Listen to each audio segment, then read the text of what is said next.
Two Bears, One Bar. I'm Tony Sputo. I'm Andy Princey. And with us, as always, is our lovely producer, Oliver, and Nicole Gilbert. Howdy. Hey. We're brought to you by Una Vida and Scofflaw Times. One Life, drink tequila, and listen to us shitpost all day. That's what it is. It's just a meme page at this point. On today's show we have Nicole Gilbert, but first we're going to get into some current events with Andy Prenti here. So what you got for us today, Andy? Well, I would like to start by mentioning this is episode 1. We did a little pilot with Zach Conley, but this is our first official episode with real talent, so we're very excited about it, and hopefully we won't stutter too much. General kind of current events things we like to go over, or just general riffing here. The one big story this week, I'm sure we all heard, was MGP has bought Luxco as a company for $435 million, I believe. That is half cash, half stock if anybody's playing the home game. I guess what made that interesting to me is not just that it happened, but that seems to be backwards for MGP as to where they push brands out. I've never seen them acquire brands unless you may have more insight on that than me. Well, did they buy Luxco or just Luxco Distillery? No, they bought Luxco, so it's St. Louis based, but that's everything. Not only like the Lux Row Distilling does, but like Pearl and the whole Jimmy to Jam, Exotica. Well, hopefully everything stays in place. I mean, they're actually right off of Spruce Street themselves, like their offices. Yeah. They were good neighbors of mine when I was working at Midwestern. The George Remus thing, maybe they actually saw the value in having your own brand, too, which was kind of the point. Because George Remus is an MGP brand. Yeah. I mean, like, that's what's crazy is, like, you have guys like, Stephen Beam's doing Yellowstone, but now that's their brand. Yeah. But it's not like they're going to take on Yellowstone in-house. They're still honestly just owning a brand, which is, again, I thought that was backwards. But, yeah, now they don't get so much, because for a while they were getting flack, the Four Walls. It seemed like it was a bad idea to contract your whiskey, but now I think we're learning. Well, everyone does it anyway, so yeah. You can't be too picky. Are they taking over the whole distillery situation too in Kentucky? I mean, they're going to be the parent company, so like they are now share like. Oh, so welcome to the actual like it's actually part of the. Yeah, have you been there? No. Yeah, Dustin Parras took me out there.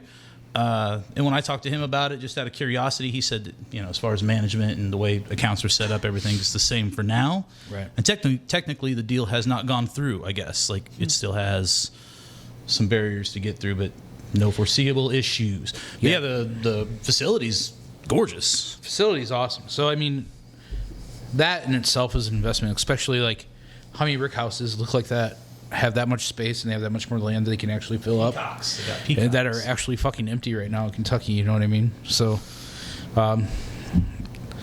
it makes sense. I know the Blues were in the playoffs the last season. They went to the Stanley Cup when we were up there, so it's the only distillery in Kentucky that had a Blues flag flying all over Bardstown. It was pretty cool to see. Yeah. Kind of forgot I was in Kentucky for a moment. It's just a bunch of St. Louis people.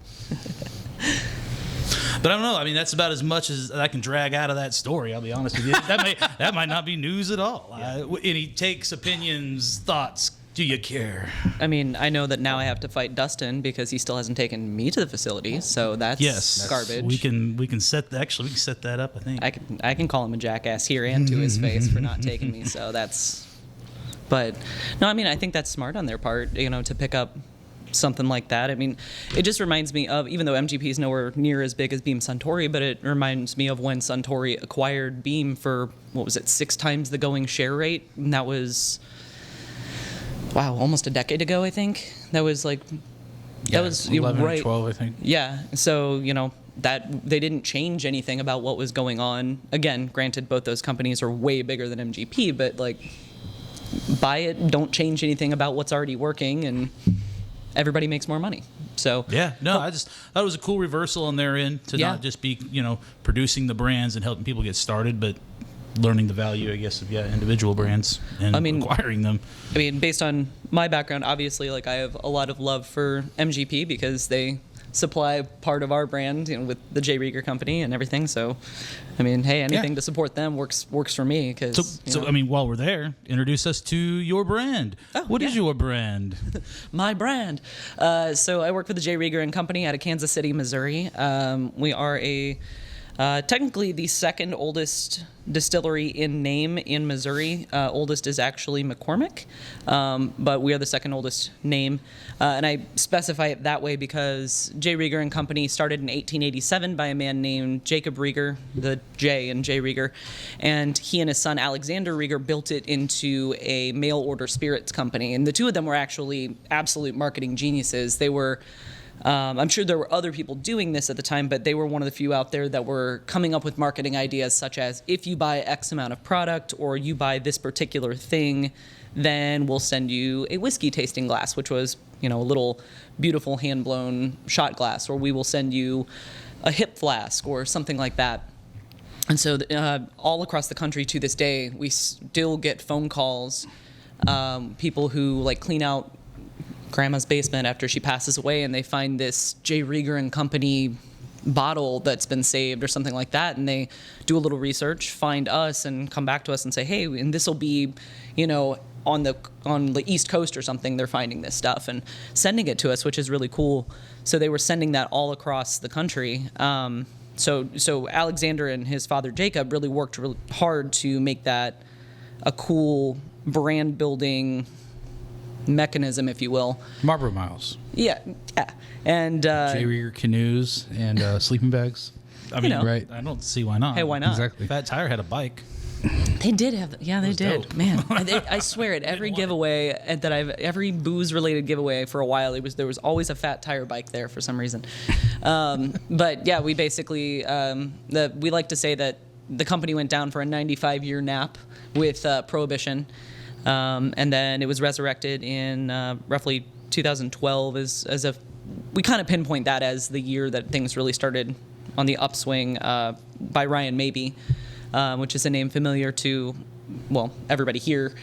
But bartender out of Kansas City, probably best known for owning and running the Rieger Hotel Grill and Exchange, and most notably Manifesto, the speakeasy in its basement, which actually came first before the Rieger Hotel, which is located in the old Rieger Hotel, which was another marketing thing that Jacob and Alexander came up with. They wanted a hotel that was right off of the stop for Union Station in Kansas City. So you'd walk out the door and there was a giant 30-foot mural of a whiskey bottle, J. Rieger and Company, and you walked inside and it was just a huge advertisement for all the booze. So you get off of a really, really long train ride from wherever you came from. I really need a drink. There you go. We were right there. So that building still exists, and it was through Ryan discovering the history of the building, the name, and then the original distillery that made him want to bring it back. And opening night of the Rieger Hotel restaurant, grand opening, this young man by the name of Andy Rieger and his then fiancee Lucy Rieger walk through the door and walk up to Ryan and basically say, hey, thank you so much for keeping my father's name alive. I just really needed to be here for the opening. Really appreciate it. And Ryan essentially said, you don't know it yet, but you're going to be my business partner because I want to bring back the distillery that's in your family's name. And Andy kind of laughed in Ryan's face and said, thanks, but no thanks. I'm going to go back to my cushy businessman business job back in Dallas. And he and Lucy did that. And then it kind of mulled over in his head. And, now Andy Rieger signs my paychecks and Lucy is basically his right-hand woman. And they've had 2 kids born back into the family name now, which is pretty cool. So it's very really much did a 180 there. Yeah, absolutely. On board now. Yeah, it was very much not what they had expected, which is pretty cool. Yeah, and he was an investment banker, right? Mm-hmm. Yeah, investment banking is his background, which actually kind of made him the perfect foil for Ryan's, customer service industry, spirits background. He was Ryan would fit in easily sitting with us, sitting around drinking. Not to say Andy wouldn't, but Andy could probably fit into a boardroom meeting where maybe we couldn't. You know, he It's the latter. You know, yeah, like it's not something, you know, I am not accustomed to the world of suits, but Andy very much is. And to watch him work over a room of people schmoozing is his way of doing it is so interestingly different than Ryan's way of doing it. And they work together in a perfect sort of yin and yang, I think. And it was really the whole story of Rieger as a company has been a very a lot of luck and good relationships that have worked out very beautifully. A lot of talent, obviously, you know, there's no denying that, but a lot of good relationships that were made that turned into a lot of great connections that turned into a lot of fortuitous moments that kind of built the brand to what it is today. One of those being, because you talked about MGP being the initial start, and then he had Dave Pickerel, I believe. That is correct, At least yeah. start with the consulting, who's a pretty big name in the whiskey world. Oh, yeah. Is an understatement. I guess. Yeah, legend, giant. You know, you pick your word. That basically describes Dave. And I was lucky enough to get to work with him before he passed away, which was, you know, that's a highlight. That's one of those, you know, hey Nicole, what did you do with your life? Well, I got to hang out with Dave Pickerel. No big I deal. just assumed both of you have. I'd never met the guy. I mean, obviously, you know a lot about him. I imagine both of you have Well, been in the room possibly. I met him. How I met him was I was in Tampa, Florida, doing the party for the repeal day. Tampa, Florida party and the repeal party in Tampa, Florida. It's the second biggest party, and they bring all these people in. It's a whole week seminar. So Outside of a Jimmy Buffett concert, Yeah. number 2. So you have all these different like who's coming in, and they do like seminars and things like that. Well, Whistle Pig was hosting. They were one of the main sponsors, and so they're hosting, and we all had breakfast with David Pickerel or whatever. But you know, I didn't really talk to him much or anything like that. And then that night, after all the seminars and everything, there's always like a host that throws a party, and then you can go to like different bars. And it's all in Ybor actually, which is kind of like if the Grove was a small peninsula, it's kind of Ybor. Okay. Same thing. Started off, huge gay community took it over.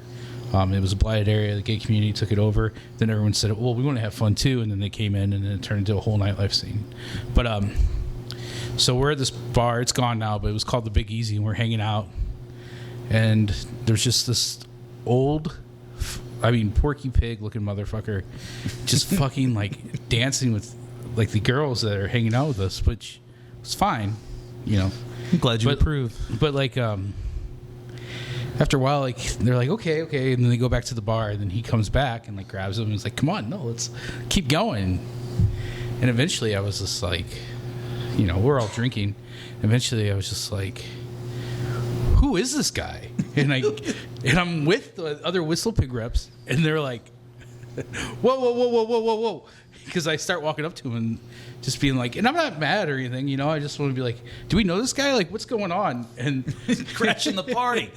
one of the reps goes, that's Dave Pickerel. It's like the most important man in whiskey alive right now. And I was like, He's the most intense I go, man in the accurate. world. oh. He goes, this happens all the time.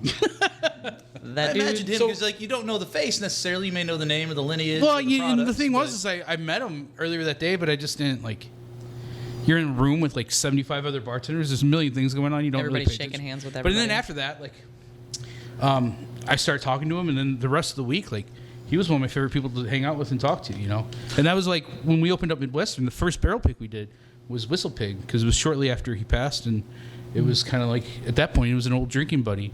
You know, and I mean that's exactly how he is. He's 100%. He's very, very electric, and like once you like break that ice with him, he's like somebody you've known for 20 years. It feels like, you know what I mean? Like he's just. Oh yeah, I will never forget the hug he gave me before he left that day. It was the hug of like, we're old friends. It was so good to see you, and this is a hug that tied you over until I get to see you again, kind of a hug. And it was like a Tony Sabuto hug. It was good, very It was a true. good level hug. Like He's a hugger. That was a good hugger. That was It's not 10 even out of just 10 a hug. hugger. Professional Game recognizes game. Yeah, Oh, right, very exactly. Well. Thank you. And yeah, we was, Oh no, you mean Dave? we were lucky enough to have Dave Pickerel work with us for quite some time. In fact, that is how we got the recipe for our whiskey. It was, we were coming up with the blend. I say we. I was not with the company at the time, but I feel like I'm a part of the family. It's a family thing. So I'll continue saying we, even though I had zero to do with the recipe, and just pretend to take credit for it. It's fine.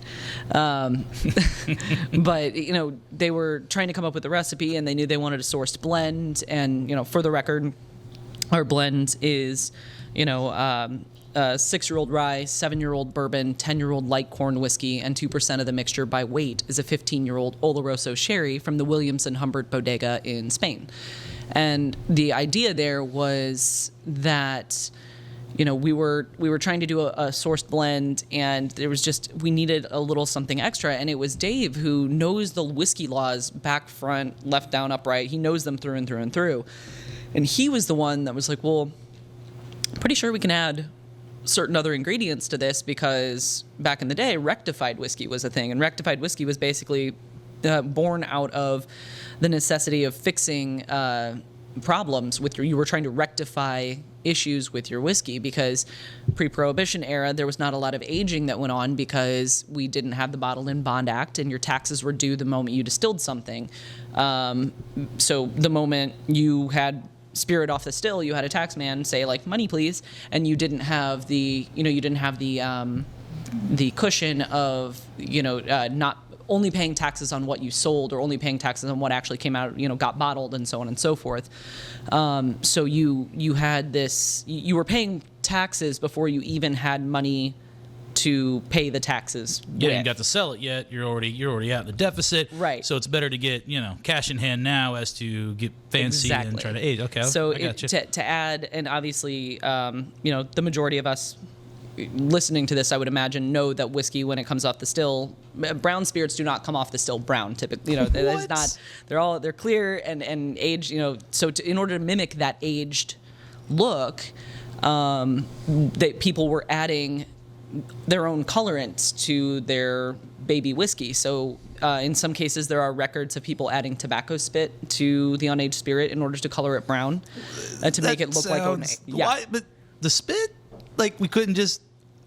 I guess apparently use it up, no waste. Yeah, I mean, right. it's alcohol. Alcohol kills everything, so it's fine. And so there's sometimes it was prune juice, sometimes it was this, that, and the other. But there were the more successful companies were adding fine European things like ports and sherries. And so they went ahead, and the J. Rieger company back in the day even has record of being a rectified whiskey.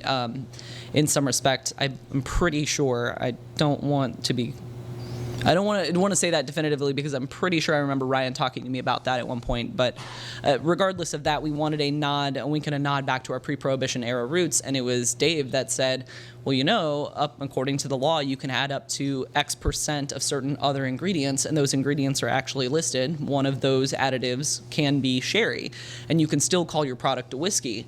Obviously, it's not a bourbon, it's not a rye by law, but you can still call it a whiskey.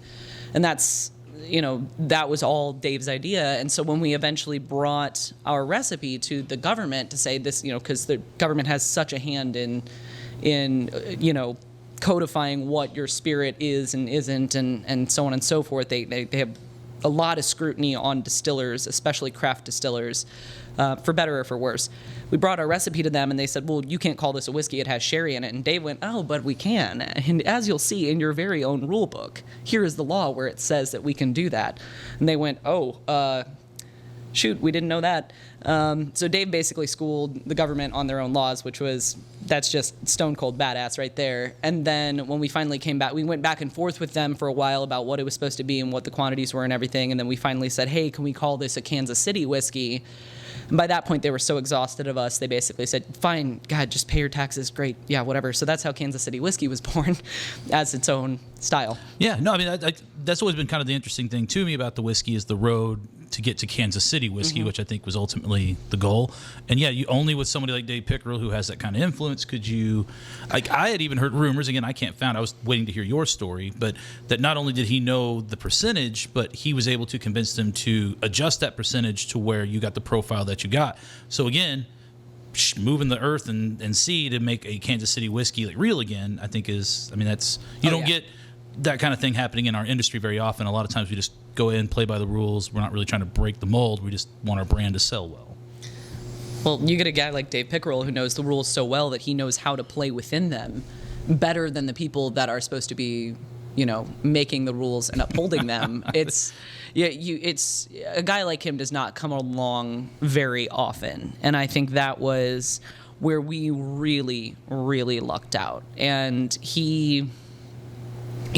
For him to, also on top of that, too, what you said before about him convincing them to change the percentage. When a guy like Dave Pickerel says, I think it'd be better maybe with this much as opposed to what you originally had, you listen to the guy. Yeah, that's what I'm saying. Yeah. You see, a lot of times there are adjustments made for capital, but like to actually create a profile and say that the rules are outdated or to change them. And, that's a move in the positive direction. We don't get people that can, A, have that influence, or B, even want to put up that kind of fight with somebody. They're very bureaucratic, I believe, with the TTP. It's all about crossing your T's and dotting your I's and paying your money.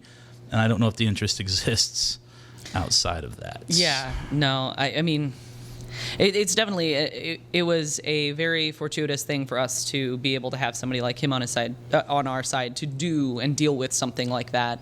And, on top of that, it's just every little bit of our brand has a fun story, especially when it comes down to the sherry that Dave wanted us to put in there, because then the sherry brought into play another really well-known gentleman, Steve Olson, who's really well-known in the sherry, mezcal, and wine world. Vita Mezcal, like that's him, or Del Maguey, and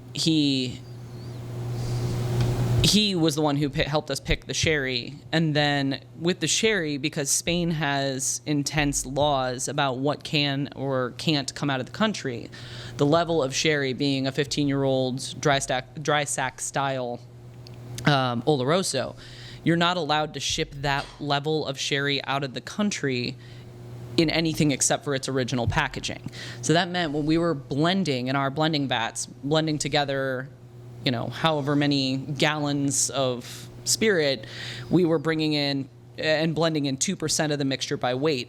So we were buying pallets of boxes of bottles inside of decorative cases. So you're just popping 750 bottles? Oh, wow. Yeah. In the beginning, our whiskey was completely, the sherry portion was completely hand blended, and that is to say we were cutting open cases, popping those, decorative things, popping the corks, and pouring by hand. I don't know what you guys are doing now, but have you ever heard of the teaspoon law? Mm-mm. Or I guess it's the teaspoon pass, really. But so Scotch is the same way. You're not allowed to move Scotch out of the country without it being in its final packaging. Right. So what High West did was they took a vat for Campfire, which is their rye, bourbon, and Scotch blend. They took a vat of just say Ardbeg. And then let's just say it might have been. It's not. It's Ardmore. It's not. Oh, nice. You would know. You would know. No, I don't even try.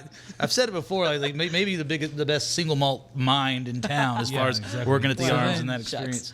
But then what they would do is they take one of those chemical giant pallet or vats of it, and then take a teaspoon of say Lafroig.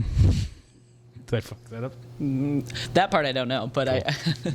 And then they would just put a teaspoon of Lafroig in there, and then like, oops, it's a blend. It's a blend, and that's that. That's so then brilliant. that would ship it across. And eventually, I think. Okay, I see where you're getting at. Yeah. Yeah. Okay.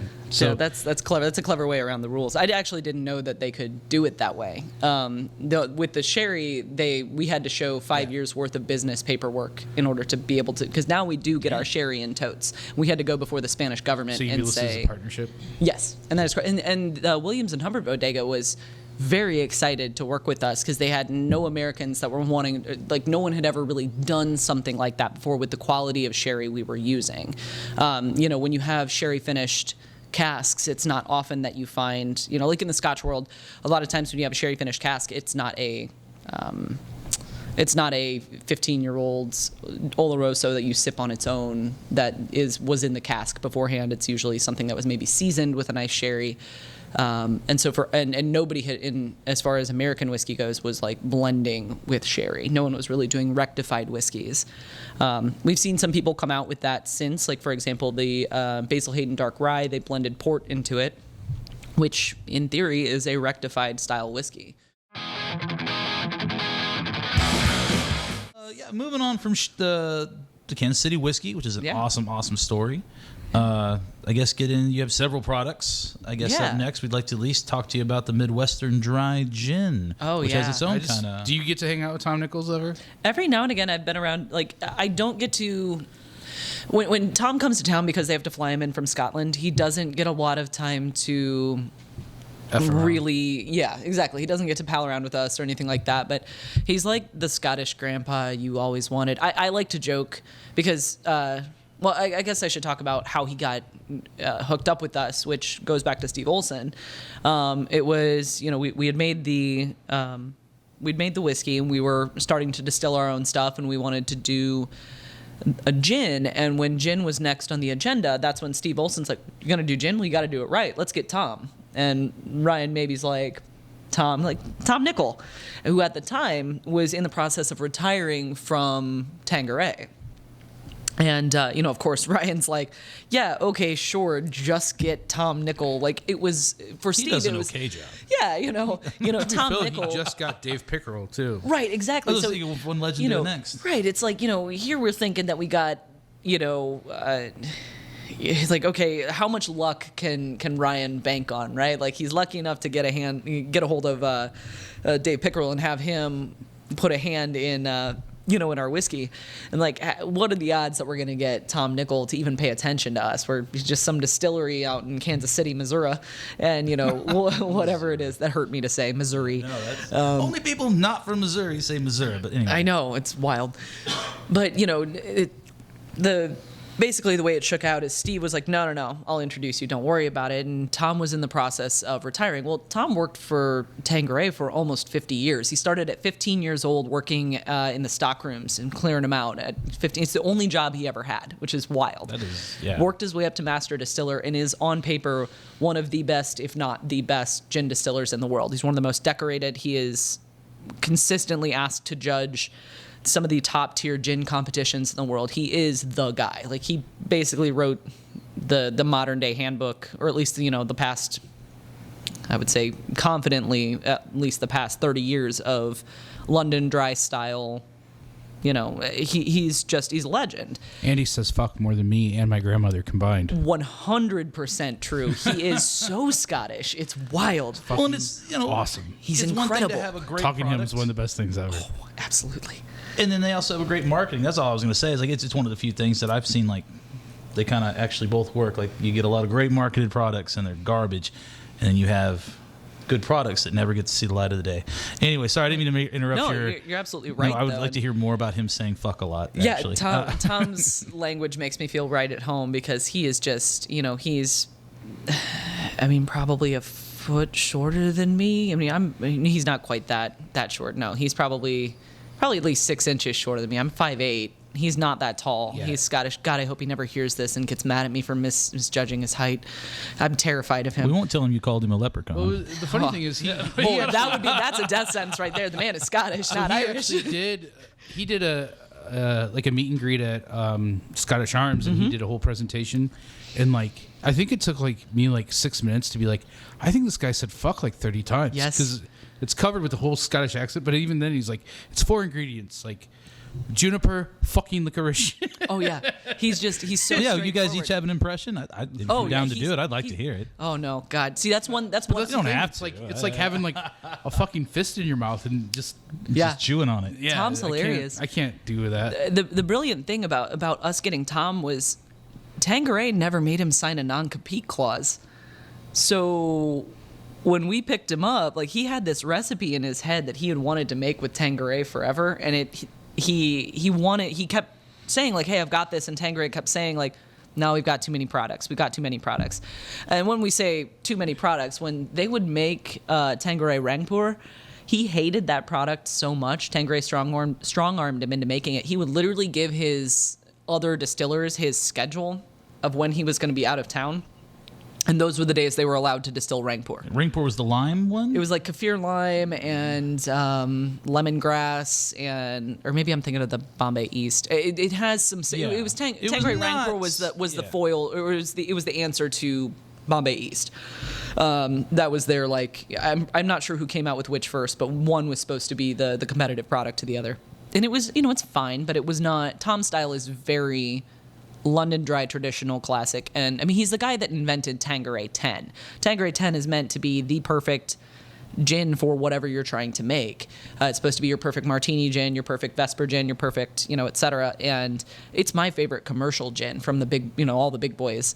Sorry Kian, sorry Hendrix, love you so much, but the perfect gin for your jungle juice. Yeah, exactly. I mean, Tang 10's delicious. When I don't know what to drink, and I'm just at any bar, it's Tanqueray on the rocks. Yeah, I mean, it's a delicious gin, and so Tom kept bringing this recipe to Tanqueray and kept saying, hey, I want to make this. They kept saying we have too many products. So when he retired and they brought him over as a consultant to see what we were doing, Ryan had all these local Kansas City botanicals that he wanted to use, and he was like, they wined and dined him as best as they could for this guy who's basically internationally famous as a distiller, and they took him to Boulevard and fed him Tank 7, which it turns out is like Tom's favorite beer in the world, and they had him like, so what do you think? What do you think of the botanicals, et cetera, et cetera? And Tom's like, he tasted the botanicals. Said they were all shit, right? Yep. These are all shite. We're using mine. And basically called up all of his contacts from Tanqueray, all the guys they used to use for botanicals at Tanqueray, and that's what goes into our gin. So it's 5 simple botanicals. It's a juniper forward without being juniper heavy, orange peel, coriander, angelica root, licorice root. Licorice root's a misnomer. Obviously, it doesn't taste like licorice. It's a natural sweetener like monk fruit or stevia. Comes in at 92 proof as far as the gin goes. That's the same as Tanqueray and Tanqueray 10. Quite frankly, if you do a blind taste test alongside our gin, the J. Rieger Midwestern Dry Gin versus Tanqueray 10, it is really difficult to tell the difference depending on, what kind of day you're having. I've done taste tests probably 5 or 6 times. It was Kian who actually started me on that. Kian still was like, let's do a taste test just for fun. Tanqueray 10 and the J. Rieger gin. It's part of his personality. It's blind taste test. He loves it. That's what you call it? Yeah, well, he's definitely has got a personality. He's got a big personality. Yeah, exactly. And we tasted it side by side, and neither of us did a great job of identifying it every time. Like it was very difficult to tell the difference. You can tell that they are both definitively Tom Nickel products that he loves. You know how it's not like two beer. You know how I can tell the difference? How? Hers is $7 cheaper. Oh, bingo. This guy gets it. Oh, right. But I mean that's amazing. You get a gin that is cheaper, that is just as good if not better, because Tom wanted to make that recipe forever, and it's local, and Tom still has that recipe in his wallet written on a faded piece of receipt tape. He started there at 17. I 15. can't imagine, or 15. 15 years old, yeah. So, and I don't know what his age is now, but it is not a He's old. ultra young man. I mean, he worked So for it's still Tanqueray for 42 years. Wow. So to still have like that kind of passion. Like you're Yeah. coming out, you're not just there to try to get a paycheck or to use your name to make a brand, but you're so passionate about it, you're still walking around with it in your wallet. I mean, that's stuff you hear when you're in freaking Louisville and Right. these master distillers like, oh yeah, well, Van Winkle gave me this recipe, I put it in my wallet. I don't hear that about gin very often, so that's awesome. It's incredible. And what's really fun about Tom is like when he retired from Tanqueray, he didn't want to see, hear, smell, think about, or taste gin ever again. He just wanted to walk to his local pub, have a pint, and then walk back home. And it was Steve dragging him out to Kansas City to say, hey, just look at these guys. I think you'd really like them. That's what got him. Like, you know what? Okay. J. Rieger and Company, that's where I want to make this one last batch of gin before I officially retire. And when we actually, when we offered him to be a partner in our company, he cried. No one had ever offered to make him a part of anything. Tanqueray never offered him a portion of the company. Yeah, he never got any equity. Nope. And we rough offered to make gig. him a partner. And so I like to make the joke, and this is where I digressed and went into the whole story, because with that backstory, this makes it a little bit funnier, because I've worked at the Scottish Arms for the past 7 years. Scottish Arms is Scottish-owned, Scottish-run. Ali Nisbet came over from Aberdeen in his early 20s, and so I like to joke that I work for a disproportionate number of Scottish people for someone who lives in the middle of America. I live in St. Louis, Missouri, and I work for. I mean, if I had a nickel for every Scottish person I work for, I'd have 2 nickels, which isn't a lot, but it's weird that it happened twice. Yeah, So- I mean, actually, from Scotland, not Straight like, up, I'm yeah. 4th generation off Yeah. the boat. That's very common out here. But to actually be working for Scottish people in the Midwest, that's super bizarre. And as a tip of the cap to Ali and the beautiful pub that I've had the pleasure of working at for going on a decade, there are a lot of pubs that Tom Nicol has visited in his time working for Tanqueray, traveling the world with his product. And Ryan and Andy and Nathan, our head distiller, were all very, very excited to bring him to the Scottish Arms because they thought, this is going to be the one that he likes. And he did. Oh, very nice. Which was very sweet. He actually really enjoyed the Scottish Arms, which, warmed my heart because, it was from a Scottish guy to a Scottish guy. That was. He loves Missouri now. Yeah, he loves Tank 7. He loves the Scottish Arms. We've at least got 2 good things going for us, and they're at opposite ends of the state, practically crawling into the states adjacent. But it's fine. Kansas. Take him to Springfield. He'll hate it. It's the worst. Oh, Middle Missouri. Never change. No, and it won't. You don't have to It ask. sure won't. You don't have to ask. So actually, speaking of Scottish Arms, Yeah. why doesn't anyone ever leave there? Isn't that wild? Or everyone just keeps coming back too? Yeah, oh man. So I've already mentioned I've worked at the Scottish Arms for the past 7 years. That's actually where I met my current partner, Mike. Mikey is how most people know him.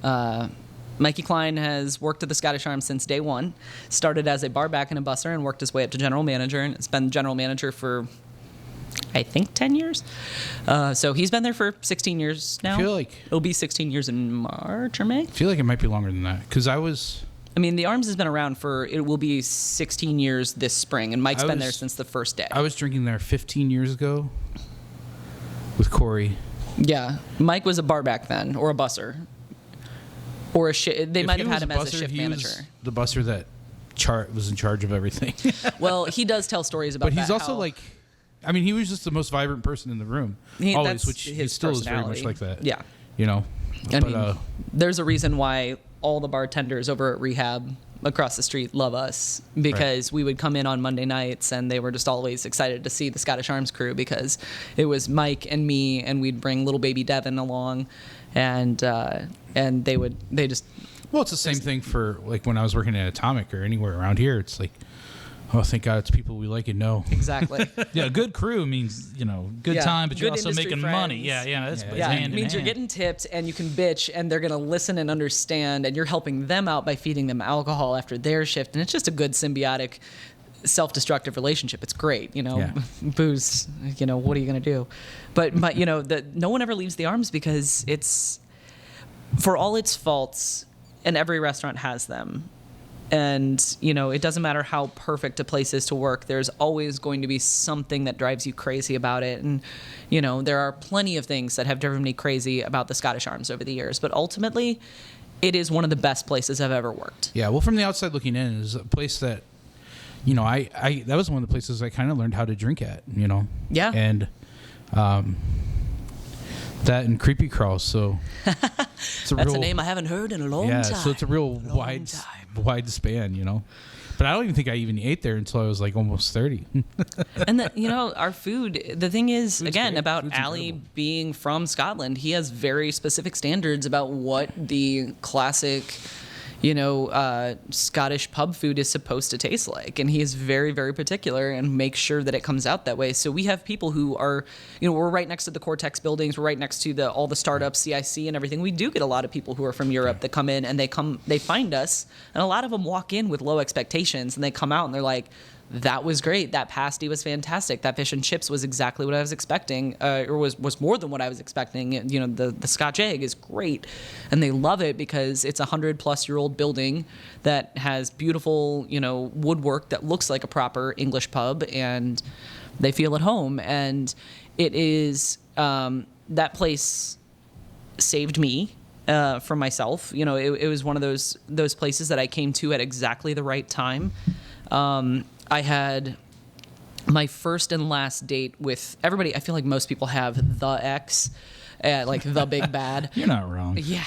And my first and last date with that ex were at the Scottish Arms. And it was a very romantic place to go because it's darkly lit. It's very, you know, it's not hip or cool or anything in that sort of like trendy, clean lines, Swedish modern kind of vibe.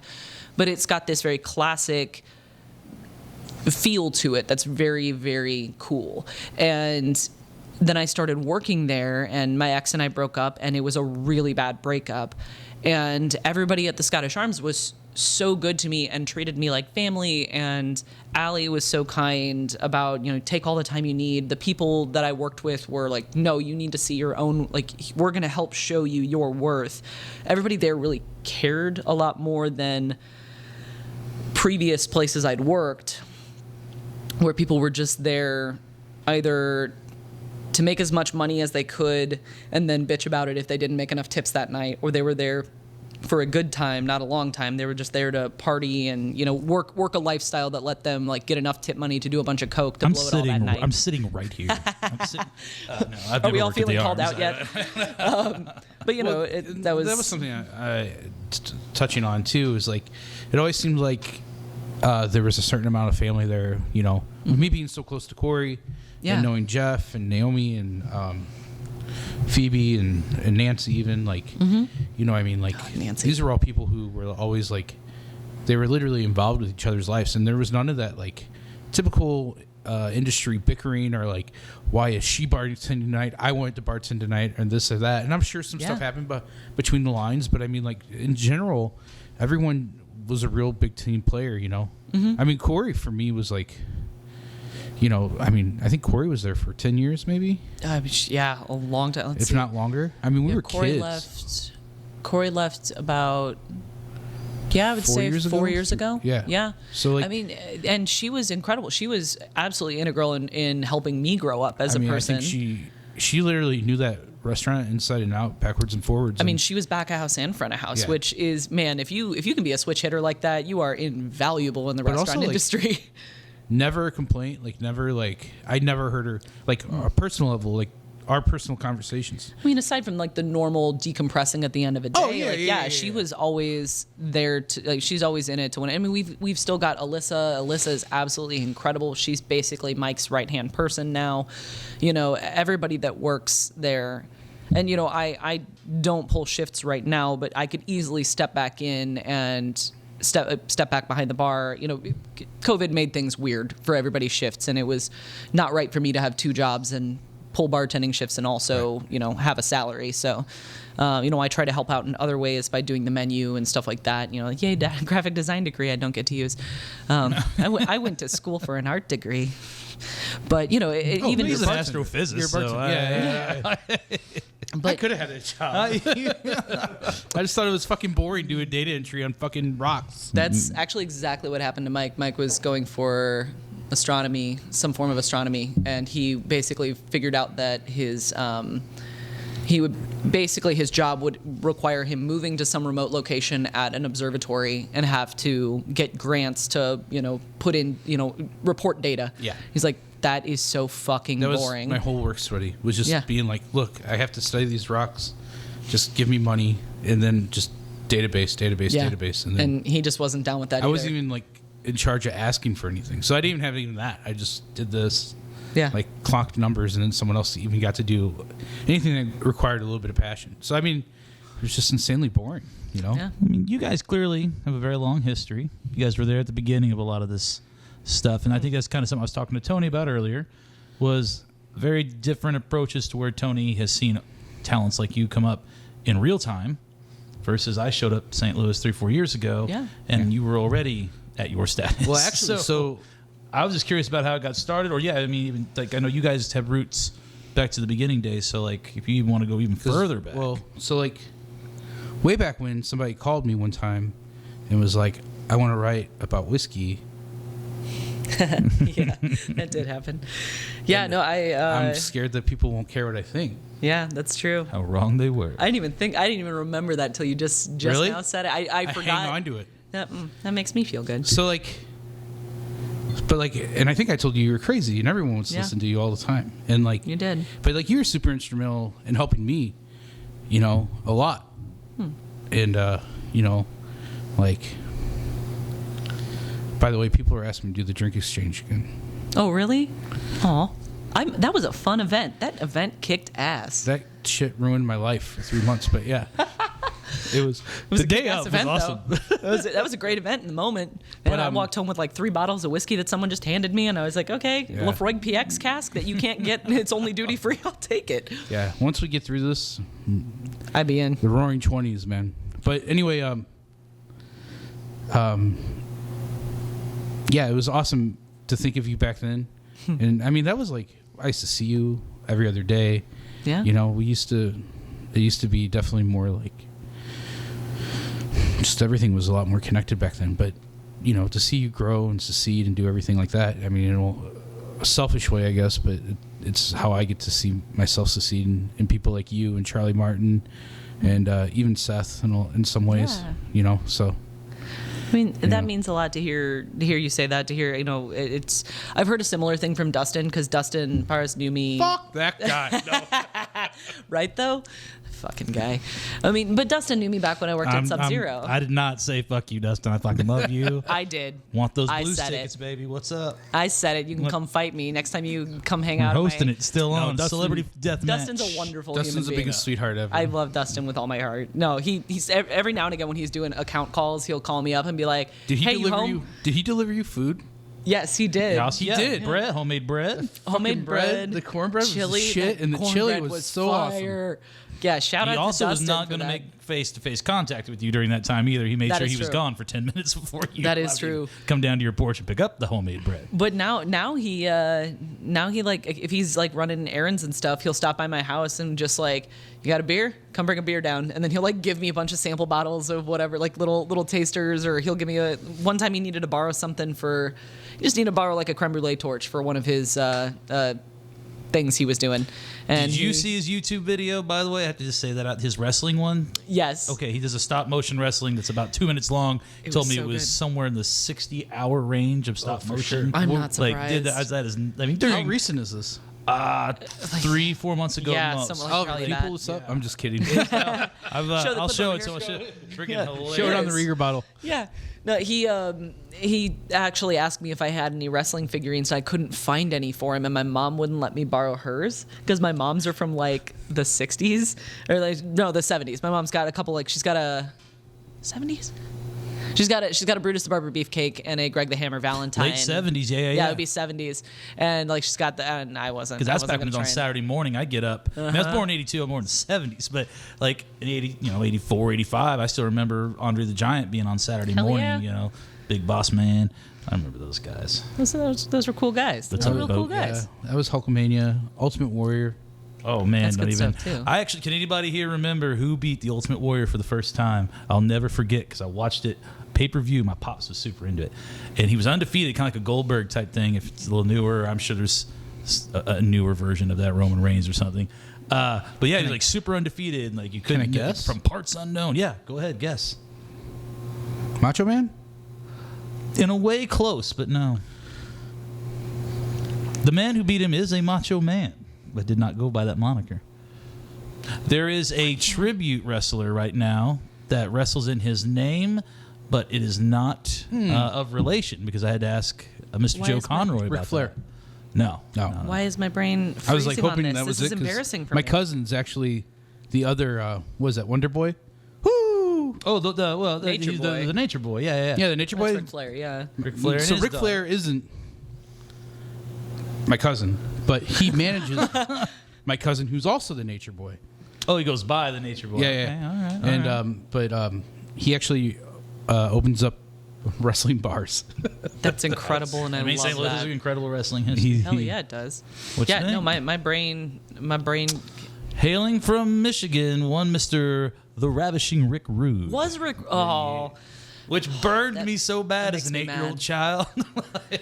I didn't who had appreciate socks Rick. around his biceps. I didn't appreciate Rick Rude until I was much older, and then I I was don't like, even- Rick I'll tell you Rude this, is hilarious. he had like he'd always have a lady on the back of his pants, like a lady's face, and he would go out and talk about what fat slobs everybody in the crowd was and how they weren't shaved. Like, he was the ultimate heel. Textbook heel. And, And he'd always mostly go out lose, there. So for him to win Oh, was yeah. crazy. And like air hump. Oh yeah, he was like a swivel. It was more of a Dolph Ziggler is about as close as I can Yeah, get to definitely. kind of I that thought you said dolphin swimmer. dolphin. Yes. He also probably did that on vacation. Probably.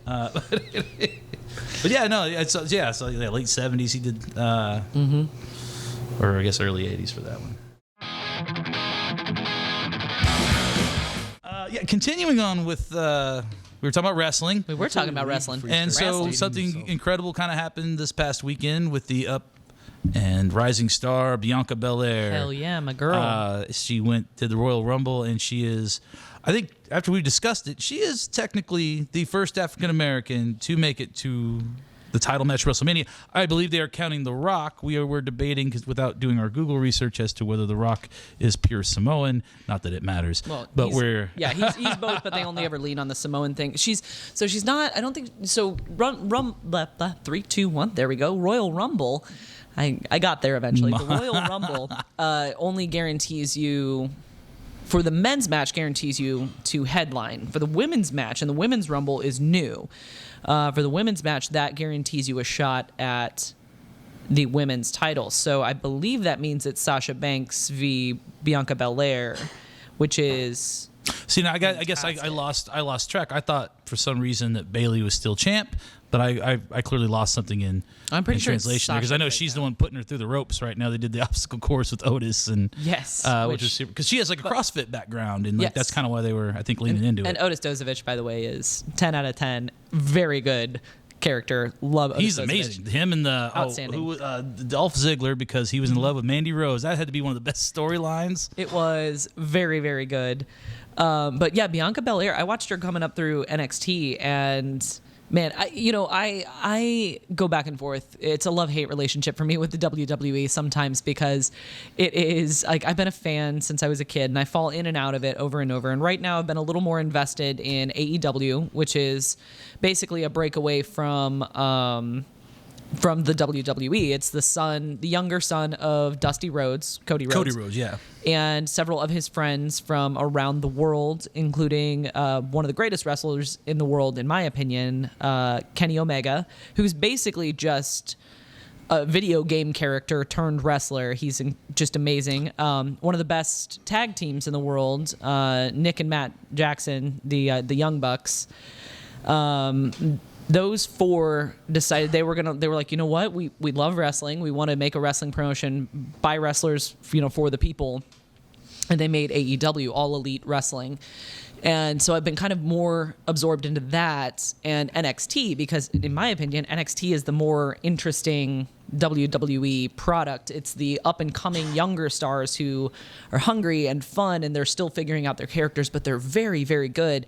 And they don't do so much of the Vince McMahon overly steroided. Not that It's not as steroids are- polished or over the top. Well, it's not the just like big. It's not dumbed down as much for the general populace because the main Raw and SmackDown products are there to sell a lot of merchandise, and that means like good guy does good, bad guy does bad. Yay, good guy, boo, bad guy. Like that's kind of what it comes down to. But NXT is a little more nuanced and interesting. So Bianca Belair came up through NXT. And as a person, she's incredible. She graduated I think she was valedictorian or she was top of her class. She had all these incredible sports scholarships. She was an absolute incredible track star. She did all these incredible physical accomplishments and educational accomplishments in her time. She is just top tier physical performance, mental performance human being. And then she comes and decides she wants to be a wrestler. And she kicks ass at that too. She's one of the strongest women on the roster. She is on top of that she's just she's strong. She's not afraid to show that she is muscular, which is often something that's looked down on for women. She's a black woman, and she's at the top of, kind of top of the food chain right now. They've pushed her, so she is out in front, which is fantastic. I think that's really important because wrestling as a whole has kind of not been kind to women in the past. Look at WWE circa late 90s, early 2000s Attitude Era, where, Vince McMahon had women dressing in lingerie and barking like dogs. No, the Diva era was rough. Awful. Super bad and terrible. And even before that, they were just managed, like, Miss Elizabeth. You didn't really have the... Well, they're all side pieces, Missy. right? And, You're a valet. They're just accessories, right? Exactly. Like you were someone's valet, someone's girlfriend, you were someone's And now, prop, and now you've got the females are the most interesting storylines for the last 2 years, easily, probably before. 100%. Yeah, There's probably also a part of that too. Sasha Banks. my girl. I just Andy, by the way, The Rock's father is a black Canadian from Nova Scotia. I fucking told you, Tony. Rocky It would be Maivia. half. I didn't. Rocky I just Maivia. was asking. All I know is Samoan. All I know. It's all I know. I stopped watching the WWE after Jeff Hardy left. Which is funny because Jeff Hardy's back. Yes. Jeff Hardy's back. Christian and Edge are back. Like, it's basically 2002 I know, right? all over again. Oh yeah. Man, The Hardy brothers are my favorite. I just listened to an interview by with the Undertaker though, Yeah. and he was mentioning that the fact part of the issue is the fact that all the old guys kind of burnt out all at once, and so there was no like mentoring going on. So those young guys are kind of left to their own devices. So when that happens, there's no personality besides like you're a product of what is.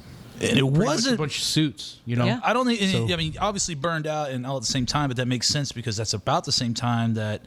I mean, that was the WWF, WCW wars. This thing went on deeper and longer than anybody knew with Eric Bischoff and Vince McMahon. And so I can't, I would imagine that unless you're active in Vince McMahon's group, you were burnt out and done. Like, I can't see how that's And not I think the case. the Undertaker, like he was the last of that generation. Because Is Sting still wrestling? he retired 2 years ago. Sting is with AEW right now as a he's not wrestling physically, He's but not he's kind of wrestling. more in a manager position for a young man Yeah, so you named might be Darby right. I mean, Allin. Triple H might be the oldest dude. Well, Triple H right. isn't even. He's He all doesn't do it corporate anymore at now. all? And Okay. honestly, Triple H and Shawn Michaels have a huge hand in NXT, and that's why it's so good. Those two somehow, they had a change of heart and realized if nobody fosters these youngsters, and gives them a place to grow and be good, then our business is screwed. And it's, so they're the ones who are handpicking the indie guys and bringing them over to NXT. Which also explains, like you said, good guy, bad guy, but that's a mostly almost villainous group of people. Like, they're all kind of leaning on that side of it. That's awesome. Yeah. Yeah, but that's exactly what the Undertaker is touching on too. Yeah. It's just like, Well, in that same interview, I found it also interesting that The Undertaker said some things like that, but then also went out and decided to talk about how, back in my day, the locker room wasn't full of a bunch of kids playing video games. It was, a bunch of manly men who, it's like, yeah, back in your day, all the dudes in the locker room were ripping lines and they had guns and knives in their lockers and they were all beating the shit out of each other. And now the guys in the locker room are sitting down and playing League of Legends and supporting each other. So you tell me which one was healthier. Sorry, they're not all manly men, but they're genuinely being supportive, healthy, positive people. Yeah, you go on YouTube and you watch an interview of the Ultimate Warrior and Macho Man as the Ultimate Maniacs. And I don't think that I knew until I was in my 30s that wasn't steroids. Everybody said, it's steroids. That is very specifically cocaine. It's very, So it's much irreverent, cocaine. it's hilarious, but it's a little sad at the same time. Oh, so yeah, so obviously sad. it's in a healthier position now. Yeah, and it's just interesting that Undertaker in one breath is the guys burnt out and there's no mentors for these younger guys now, and that's a shame. And then in the same breath is but back in my day, they were manly men, not these guys that sit around and play video games. It's all right, 2 all plus right, 2, Grandpa, buddy. Yeah, sit it's like- down. Come on. They're actually He a lot beat of- AJ Styles a year ago. Right. AJ Styles is a flat earther, so he's Do out. not even get me started on my hate for that particular character. so's Ollie. What? So's Oliver. Oh well, Yeah, don't bring Okay, it up. fair enough. Sensitive about it. sensitive boy. The globe is flat, man. That's the next thing we're doing. It's Rocket Vita. We're building him a rocket so he can See how flat the Earth You heard that guy actually is. died, right? The steam rocket guy. Yeah, yeah, yeah. Yes. The second one got him. Like Third attempt. I watched that documentary and I was kind of rooting for the poor bastard. And then cut out then I the part heard that where he I'm was dead. I was like, smiling about No, Can't it's stop. great. that's how you go down. Can't You stop can't take laughing. a steam rocket to the moon. It can't go to the moon. It's not made of cheese. It's fine. Yeah, That as- is hilarious. But as- Steampunk is real and the Earth is flat. And the Earth is flat. Two true statements. According to That's what that. happens when you live in Arizona for too long. but last thing I'll say because you brought it up because You're talking about you the said, Rogan interview, right? Oh no, I was about to say because you brought up Edge and Christian reuniting, and that was very important to me last night. And you brought up Edge and Christian. Oh no, you brought up Edge and Christian. Sorry, no, you did. You brought up Jeff. Like Hardy. his We were talking comeback about- in general, Edge's comeback has been a big spotlight for Very a while good. because he a lot of physical rehab and getting he has. Oh, yeah. He's the one married to Trish Stratus, or he's married to one of the WWE Beth superstars. Phoenix. Yeah, and like that was it was a tumultuous time for him, and for him to come Yes. back and be on top like this, that's a comeback story from So hell. a couple fun facts about the fact that Edge won the Royal Rumble last night. I mean, if this doesn't air for a week, so it's not really spoilers anymore. And he did it coast to coast. Exactly, which officially makes him the fourth person ever, but the WWE would like you to think that he is the second person ever to do it. The four people that have won coming into the Royal Rumble, for people that are listening that don't know what the Royal Rumble entails, there are 30 men. They enter, first two people enter, and then every 2 minutes an additional entrant enters. And that's what happens. Like, so If I didn't play the video game so much, I wouldn't know the real rules about Right. this. But so, yes, so basically, and at any given time, you can have, if no one gets, you get eliminated by being thrown over the top rope. So if you slide under the bottom rope, you're still fine. you have to come off the You- platform entirely. I've played the game. Okay, Yeah, I say so so. you know. All right, we're So good. you know. We're good. So here. again, like you know the basically, rules. Basic rules. First two guys enter. First two people enter, and then every 2 minutes after that, 2 minutes. Yeah. Is it two or is it random? It might, Probably no, two. it's. I think it's 2 minutes, and then every 2 minutes, then the next person enters. There are 30 entrants. You get eliminated by being completely thrown off the top rope, and both feet have to touch the floor. This leads to some fun things, like when Kofi Kingston is in the Royal Rumble, he always Amazing. has a wacky spot where he doesn't quite hit the floor. One time he landed on a rolling chair and bounced the rolling chair over to the thing and got back on. It's amazing. So only 4 people in the history of WWE have ever gone from entering at number 1 and being the last man standing. So that is Shawn Michaels. And then the WWE would have you believe that Edge is number 2. It turns out Vince McMahon has also gone from 1 to 30. We do forget he wrestled. We tried to forget he wrestled. And Chris Benoit, which of course Which we are not bringing up at all. we're not even going to bring That up. is a We're just going to horrible, tragic. I learned awful more about thing. him on My Favorite Murder than any WWE thing I've ever Because watched. they don't want you to know about Chris Benoit. Look it up if you don't know about it. It's very Or sad. don't. Prepare to be sad. Yeah. Not a family man. Also, it's Aw. every 90 seconds a person comes. 90 seconds. Thank you. I couldn't remember if it was. Thanks. Hey, you're fine. minutes, yeah. You're I'm not learning it useless. now. I'm not All right. useless. Zach's going to be proud of you. He did it. Oh, he's So, got yeah, and that's where and the without a the fun, phone. 10-second countdown comes in where the crowd counts in. So anyway, so Edge is, according to as the WWE would have you believe, the second guy ever to do 1 to 30, which is amazing. Also, Christian, his tag team partner, so Edge was known as the Rated R Superstar, Christian Captain Charisma. They were the guys that used to pause. They do a 5-second pause. For the benefit of those with flash photography, we're going to do a 5-second pose so everyone could take pictures of them as they posed. They were a great tag team, absolutely phenomenal. Christian saw his first time back in the ring in 7 years. So the last time Christian was in the ring, his last match was to win the number 1 contendership for the Intercontinental title. Big E Langston held the Intercontinental title 7 one of years my favorite ago. personalities. He's got the best intro voice. 100%. Big E, part of the New Day. Him and Tony have a lot in common with that. I believe, yes, yeah, 100%. So guess who holds the Intercontinental title right now? It's not Xavier Woods. It's Big E. It's a Big E. Oh, okay. So Christian's last match was winning the number 1 contendership 7 years ago for the Intercontinental Championship, which was held by Big E. And now Big E holds that contendership. You cannot tell me this storyline writes itself. No, it's If amazing. they don't do anything with this, the WWE is fucking dumb. Then again, I wouldn't put it past them. They fuck stuff up like this all the time. But And before Big E, and I don't know, maybe I'm out of date. Was that Shinsuke? I believe Nakamura? Shinsuke held it. And I always forget when he lost it. He's one of my favorite wrestlers of all Shinsuke time. Nakamura Yeah, he's is amazing. amazing. King Got a of Strong great intro Style. song. Awesome. Yeah. Amazing. Continue. But Sorry. my point is, that was my other fun fact about the Rumble about what happened with the men's Rumble from last night was that Christian came back and he technically still never lost his number one contendership. And if they don't make it a point to bring up the fact, if he's in fighting shape, they might as well do one more match and I don't see do it at them WrestleMania. not Why not? knowing. Yeah. They have to know. And why would they put Big E in that position right now? And he should win over Christian. Absolutely. Christian should not win the title. But to have one more WrestleMania moment for Christian would be phenomenal. I always Of like course. Christian more than Edge I anyway. mean, they love kind of Edge, were letting but Goldberg play with that for a little bit. Goldberg was gassed as hell. Cena kind of was involved with was it the Fiend or whatever? That's I I'm think just that's for saying. his benefit. But Very good. Would be very good. I think it writes itself. he loses the know. belt immediately if he does. But yeah, Come on, WWE, They book get it. They Book get it. Is Jeff Hardy still doing like wild shit? Because I haven't Uh-huh. watched the WWE since I don't know, since I was like 12 maybe. I mean, he's still doing as wild of shit as a guy his age can 8 do. years ago. He's still painting his face.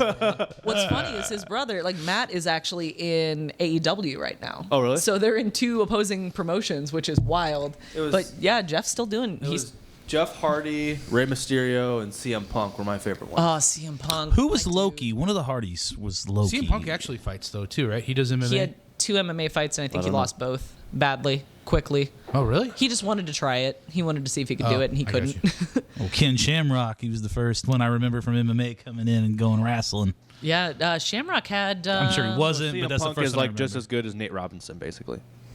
Sure, I don't follow MMA. The- I just. That's the. I rap. the- I do the. She doesn't follow AAA baseball. Oh, We don't sure, know yes, that, yes, Oliver. great. He got Yes. beat up by Jake Paul. Yeah. Oh no! Yeah. I did see that. That was rough. That's not fair. I still hold out hope that one of these days CM Punk is going to show back It's like up. me fighting the kickboxer.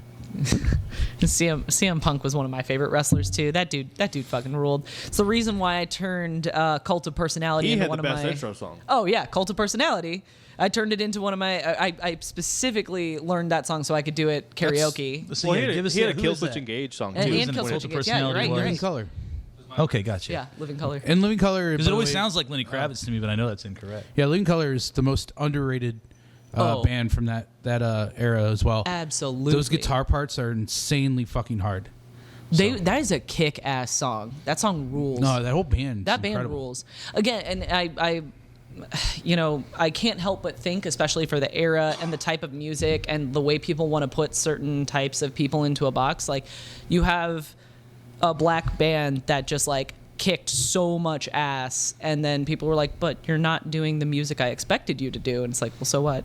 Yeah, they were badass. The only other band that made it that far that kind of like followed the Faith No More kind of vibe, but like in some ways were even better than Faith No More was, which I'm a huge Mike Patton fan, and Faith No More is like easily one of my favorite bands. But just at that time, like at that time, Faith No More was coming out with Epic was on it. It's The Real Thing, you know. So that was just like kind of like a stepping stone to what Faith No More became. But that Living Color album's freaking nuts. It It's so kicks good. ass. But Living Color and Fishbone are just like yeah. those two, like weird, badass, so underrated. Fishbone, I I wasn't. think Fishbone got a little bit They got pretty big. long. They got more longevity. Yes. I think Living Color got bigger faster. Mm-hmm. And Fishbone's got a little bit more grit as far as like, you know, they had a little bit more of a under culture following. So like now Fishbone still plays shows. I mean, Yeah, they did. They got invited to be like a couple times. They got invited to play at the City Museum, and like basically using the mouth of the whale. Or like whatever as like their stage, and like I've never gotten to. Why They played not? like It 2 or 3 sounds amazing. times. Yeah, it sounds awesome. Oh, but congrats. I loved Living Color, and they were yeah. super cool. And then, like I said, using that song, CM Punk using that song as his intro was great for his character. And then because of that, I specifically made sure to learn it because it's a song I can sing. It's in my register for karaoke. No shit. Oh yeah. I've had karaoke DJs ask me to do that song because they've seen me do it before. That's a hard song. Just saying. Yeah, So much. I think I drunkenly mentioned to somebody the other day about how when everything comes back, I think one of the things I would love to just sit as a fly on the wall is the retreat karaoke nights with bartenders, and Oh, yeah. like I've seen it happen on the internet, and it sounds amazing. And I would like, Well, we did, with the folks from Retreat and Yellow Belly. yeah, essentially, like, it was basically an industry, like it was like 8 or 9 people. It seemed like, but everybody was like, so no shame. You're in front of good company. You can sing whatever song you like. Oh, Did you ever hell do yeah. karaoke Terribly. nights at Layla when we used to do those? No, I never. No, wait. I went to one at Layla. Those are fun. My go-to karaoke place was, and this is just a blatant shout out because everyone should go support Carrie, is Crack Fox. Oh yeah. Those Karaoke at Crack Fox is that's next level. Well, it's a whole sound level. It's the whole You get actual the stage. sound. It goes till 2:30 in the morning. Yeah. It's just like the bar is great. It's a great place Song to selections are only getting better. Oh yeah. Like as the night goes on. Oh, 100%. I mean, you can That's go 3 there. Phil Collins in a row. You'll see someone do like Fiona Apple, and then someone do a Kiss song, and then someone does Taylor Swift, and then someone does like whatever screamo thing that you can't even understand the lyrics, and everybody enjoys it, and everyone's super supportive. And then there's this old Yes, guy, Carrie Underwood as well, Ollie. and then someone some old guy with a fedora will get up and do a jazz standard. Is he like scatting? Yeah, Scat. Okay. Oh, Frank Sinatra. All right. Yeah. Bobby Darin. Bobby Darin. It's good stuff. That's true. Wow, man. I believe it happens. Like, is this coke? What is this? What happened? It's sugar. It's sugar. That's what's crazy about it. It's fucking sugar. It just builds up over 7 years of. How old are you? No, like, sorry. I thought we were talking about, again, plumbing in general. Sorry. Oh, all the shit that gets in the. Yeah. No, it's like, and smells like death. And Yeah. I'm sorry. That's Again, the go worst. ahead. Oh, but it's so awesome whenever you blow it out with water, and then it's like. It was my favorite thing to giant- construct the noodle, was the CO2. the worm. It's clogged. The sugary gross thing. Yeah. Oh, yeah, it looks like a tapeworm is like- all I yeah. always thought about. I was like, That's ew. that's been well, that's Somehow like it reminds me of pink socks, though. It's fucking gross. does. Oh. I am glad I'm not the only one who's had that thought. Yeah, right? I've had to take a mini plunger to the beer tap system, to the drain, and just plunge the drain hole, and Oh, yeah. sometimes you get those that go and come back out, and you're like, Oh, that's what it was. yep, Oh, Garbage Pail Kids. it's disgusting. We talk about a man. reboot. Let's get a good Garbage Pail. Not that the first one wasn't great. It's a great cult classic, but a Garbage Pail Kid movie, phenomenal. All right, Oh, let's start. while we're speaking of reboots, too, I think one of this podcast agendas should demand a Def Jam. What was the Def Jam fighting game called? Oh, I remember it had DMX in it. Had What Redman was in it? It was had fucking I remember Yeah. it. Big Joe, What Fat Joe. was it? Was I mean, Fat Joe is a real person. no, he's about in the other it. one. He's awesome in it. Yeah. Henry Who Rollins was in it. was it? I know Henry exactly what you're Rollins. talking about. Hold on, we're gonna look. My brain keeps. I'll wanting to look say, it up. I guess. I'll look it up. I don't give a damn. Def Jam presents My brain keeps like Rumble something like Was it? It wasn't done like a. it was like a but like the fights the moves were done like a wrestling game. It was like I think they took the same engine as like a Royal Rumble type game. The fighting game that Def Jam Fight for New produced. York. Def Jam presents Fight for New York. Oh shit! Yeah. I demand a reboot. It's a hip hop Yes. influenced 3D action video game published by EA. Challenge Man, they were everything. ahead of it. Yeah, that would be amazing. just- That would be That'd be fucking really good. amazing. Oh man, Yeah, fucking Yeah. Uzi Vert involved. DMX's finishing move. The X gonna give it to you. That'd be rad. Yeah, Which but, I I'd be into never that. hated a hip hop You have to Christmas have- song as much as but, like, Rudolph they- the they'd have to Red-Nosed do it right Reindeer though, by to where TMX. it's the Legacy Edition, so it's like get the Redman, old and the new? Method Man, and then like, but you're beating the shit out of like what Tekashi 6ix9ine. Yeah, that's a Oh, guy. yeah, that'd be so good. It'd be like Injustice 2, you're just- like with the Ninja Turtles, and like you just summon the entire Wu-Tang Clan in a special move. It's just, Exactly. it's just all of them. Raekwon. You're just beating the fuck out of trap rappers. oh, that'd be rad. Oh, that'd be great. So yes, we're demanding the reboot of Def Jam, Assault on New York. That's right. And abroad. Let's get Nelly in there. I swear to God. Hell yeah. No, Cardi B, man. I mean, yeah. Def Jam Vendetta? They had two? I knew there was two. Def Jam Fight for New York. When was Vendetta? Follow-up, and Def Jam Vendetta reboot. Oh my When did God. that come out? So there has been a reboot. We demand the reboot Yeah, it's like 20 of the years reboot. off, man. Like, a lot has happened. Reboot No part shit. 2. In 17 years. Like, if you lose to Takeshi 6ix9ine, he rats you out in court. So Def Jam. Oh, there was another one.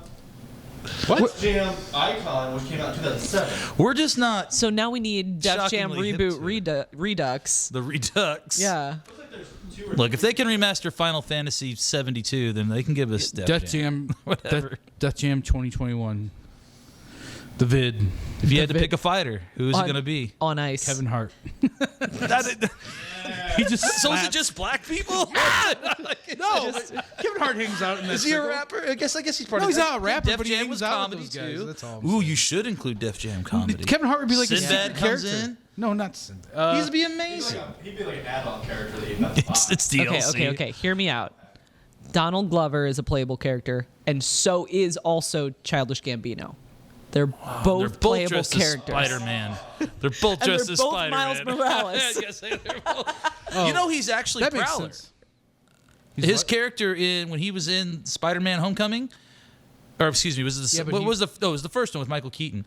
His character name is that of the Prowler. It's technically Miles Morales' uncle. He just obviously Tom Holland wouldn't know that. So Right, yeah. But his name is he's actually the Prowler. That's why Yeah, he's yeah. burgling while he's talking to him. So we decided it might be kind of funny as a segment to put you through your paces with one of your Dungeons & Dragons bartenders. Sure. It's not a bartender, it's probably some other character. But we're going to make you be a bartender with your character. I have a list of skills, so I have been taught by Joe Conroy how to interpret your approach. Perfect. And I will tell you the level. And so you walk me through like how I need to present this to you, but Great. I think that we're ready for you. So I'm ready if you are. welcome to Two Bears, One Bard, Dungeons and Dragons edition, the New Year's Eve that never happened. Welcome to the Scottish Arms New Year's Eve 2020, where everybody had to go home, but in this timeline, everybody was out. So you're behind the bar, just to kind of. They only say the Scottish Arms because at least you can mentalize. Perfect. Yeah. No, I know. All right. So we're I'm just going gonna to imagine three it's- scenarios. The good news is it's not too hard to imagine the Scottish Arms in a fantasy setting because it's like 2 steps shy of being a bar in Lord of the Rings. It's There's fine. a By the way- dragon on a roof, like right next to it. Yeah, So yes, there is. Andrew from Scottish Arms played in one of my son's favorite bands. Fucking much love to you guys. We love Torch, and I've loved Torch forever. But one of the first songs my kid ever sang was "Kicking," so by Torch. So anyway, sorry, My whole heart. but That makes me Andrew, so happy. Andrew's amazing. I love Andrew. So good. So this is going to be R.I.P. we're gonna tug on the Real heartstrings here with this one. R.I.P. in peace. All right, so you're at One of the best it's bands in St. Louis ever. earlier in the night, right? And we know that a local middle-aged salesman and TikTok producer, only known as Gary, has ordered a Grey Goose and sugar-free Red Bull. You only have Kettle. This is a level 10 skill test. Ooh. How do you respond? Is that how I do this? This is how he told me I was supposed to do this. Sure. What would you I have like to do? scenarios now worked I'm out. gonna say, what would you like to do? So, is Yeah, Gary? what would you like to do? Is Gary sitting at my bar, or is he sitting at a table and the server has informed me of this? I think that this is a scenario where you're about to be abandoned by your entire staff. So he's come to the bar. He probably Okay. at a table and being the most pain in the ass possible. I want you to imagine yourself somewhere in Chesterfield on New Year's Eve But you said at a this fast It's casual. Scottish You said Arms. I mean, Scottish yeah. Arms. I mean, like, I want you that to be idea fair, of it. Yeah. Scottish Arms, like this could still happen there. Let's be honest. So yes, this could still imagine yourself once again at the Scottish. Cunts don't have good times at So, Scottish yeah, Arms. so I mean, It's you're so really you're just trying to do your thing. It's New Year's Eve. It's Right. it's 10:30. Like you're not really expecting this, but hey, you turn around. It's concept wise, you weren't prepared for all that vodka, so he's bummed. All right. How do you handle it? So let's say you said Gary is his name. Gary came up. Yeah, to he's the bar. also a local TikTok producer. TikTok he let you producer. know that in the order. He did. Oh, he let me know. Okay. He wants a Grey Goose and Red Bull and sugar-free Red Bull, Oh. but So you sometimes only he's have called Kettle. G-Ride. Oh, is that part of his screen name? Awesome. Gary G. Ride Gunderson. He's a regional G. manager Gunderson of a is his local TikTok name. garden. Also Triple G. Triple G is his TikTok name. Okay, so G unit. so he's I just presume if you know to paint the word picture I'm just presuming this guy has already got his card and he's holding it out at me like He's that's giving just, you his card. The tab has been started. okay. But he is So- snapping. You have taken. So I as Nicole Gilbert, the half-orc bard. Yes, introduce us to you. Yes. So my character is Nicole Gilbert, the half-orc bard. She walks up to the bar, and of course, this guy is already holding his card out. You know, Gary is ready to go, and he just barks the order. I assume, unless He thinks he's being charming. It's but he comes yes, across a little probably brisk, a little right? terrible. Yeah. Yes. So of course I kind of steel myself a little bit, and I apologize, sir. We unfortunately don't have Grey Goose, and unfortunately, we are not the kind of bar that has energy drinks. I can absolutely make a coffee cocktail if you're interested, but as far as energy drinks go, we just don't. But I can make anything else So you went the like. energy drink route. Joe told me this is predictable. All right, cool. So we have, thank God, taken this approach with it. So we're going to go ahead and ask you to roll, Wonderful. and we will tell you what happens. Does that sound Dungeons and Dragons? That is true. What am I rolling against? Is this? So this is 10 is a success. Okay. 1 is a critical fail, Correct. and a 20 is a critical win. Well, we've fallen into the realm of failure, not critical failure, but it is a 5, not a 10. So if it is a fail, well, he's not interested. In fact, he proceeds to take 20 minutes of your time mansplaining the subtleness of Grey Goose when specifically paired with a sugar-free Red Bull. He's not mad. He's just disappointed. Swedish wheat with the sense of taurine is unmeasurable. This wheat from Kanye. Am I able to? And you're welcome to make me roll No, for fire it. away. He told me I got to improv. Am I able to walk away from him at any point? Am I able to give him just a minute? And I'm happy to roll persuasion on this motherfucker. I feel like you rolled persuasion. Do you have a persuasion bonus, by the way? I do. My persuasion bonus is actually because persuasion is one of my. Do you know what that is? Give me 30 minutes. I got this. I told you. Joe is real good at imparting knowledge. I know how to talk to Joe, my man. So I, as a bard, have a +7 to persuasion. It is Oh, one of my wait. That scout. puts you into success. So if I, but I would be I'm sorry. That puts you into success. the whole thing, the whole ding dang thing. Talking down to you. I was gonna say persuasion. This is a secondary action. I'd be happy to roll again and see if my persuasion makes it past. 'Cause I think that we were going to was gonna simplify say. it to where you could add your bonus to your roll. Oh, on each perfect. roll, and I am Wonderful. so that puts That's you in even better. success. That Okay, means great. You should have been doing this all along, is what he says. What did you say this was? Can I take a pic of it for later? You know, absolutely. In fact, would you like me to garnish that with a little orange twist? And would you like to get a picture of me flaming the orange twist, sir? Are you a magician? No, sir. Just a booze wizard. Then why am I so wet? Non-archaic. Got it. Phenomenal. That's good. And, All right, and that if was we're our being opening. honest, full credit to Jeff McDonald with the booze wizard.